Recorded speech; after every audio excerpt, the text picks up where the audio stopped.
ku ngufu Sylvie umva kubeshya wumve ukuntu gahunda zijya zigenda ni gutyo ubundi bisanzwe bigenda bamuhakana umukobwa arambwira ati nyamara umuhungu ntabwo yari kumfata ku ngufu ariko wakomeje gutanga raporo avuga ngo hari umuhungu nsanze ari gufata ku ngufu umwana wacu ndamusunika amanuka hejuru imyenda myiza wambaye wayikuyeze nagiye kuyigura urubyumva ariko ko kwambara imyenda ihenze muri Amerika ari ikibazo bahita bazati amafaranga wayakuye he ntabwo menya byoroshye amafaranga wayakuye yo kwambara iyo myenda man ngerega ndi hasira man wabonye se note I didn't.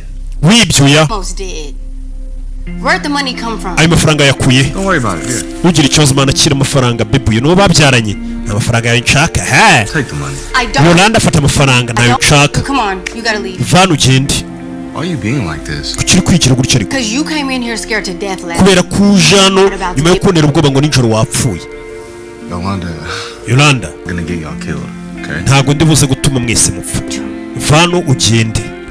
I'm not gonna tell you this again. Simbisubiramo. But I got a gun. Ariko mfite imbunda hano sohoka ugende.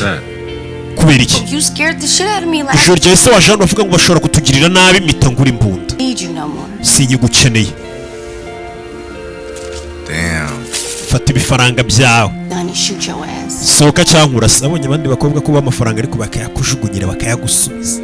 Abakobwa b'Ikigali kuki ku kantu namwe mutagakora ngo mujye muyabashugunya mu maso bari abasore ntibakabamenyere babaha amafaranga. You can't see shit. Je mbashuka mwanga ibiceri mu buru ubwenge mujye muyafata. Rebe. I can't believe your ass. Itacho umukobwa aramwirukanye umugore babyaranye.